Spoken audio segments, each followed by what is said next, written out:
Ang ako ang pag-ari diri, so mo na nga thankful ko sa aning nagduma aning job fair which is dole nga ila ning nakuan sa ato ang government. So para nimo sir, dako ni siya natabang ang kining job fair, especially sa mga nangitag trabaho ka sir.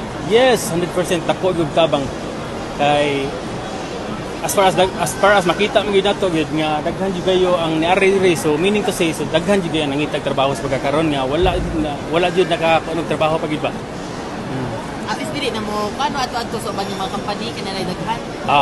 At least one-stop shop na siya, sir. Yes, one Sir, stop you shop. mentioned din sir, first time ni mo sa Yes. job fair. Yes, first Pero time dili din mo ako. first time ang apply og trabaho, sir. Dili gyud ako inon nga first time ginako pang apply, but sa job fair gyud sa mismo karon gyud ang first time. Yung hard on the spot. Yeah, hard on the spot gyud, so thankful kay ko.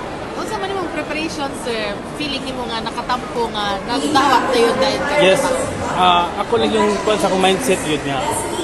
Before jud ko naari diri nangamuyo jud ko sa Ginoo nga matagaan ko peace of mind nga sa pag-ari diri nga sa akong pag-apply nga makuan gyud ba. Mag-grant jud ang ako ang kanang posisyon nga gi-desire ba sa akong apply. Kinahanglan jud nimo mong trabaho karon sir. Dili man sa siguro ta makaingon nga kailangan yung trabaho, but kailangan gid ta mo support sa to ang tagatag sa nga pamilya ba.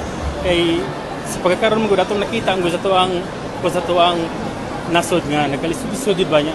So mao na nga dili lang gid ingon nga kanang magpuyo lang kita sa ato ang balay, so kailangan gid ta mo lihok gid, kugi gid ta pirmi gid.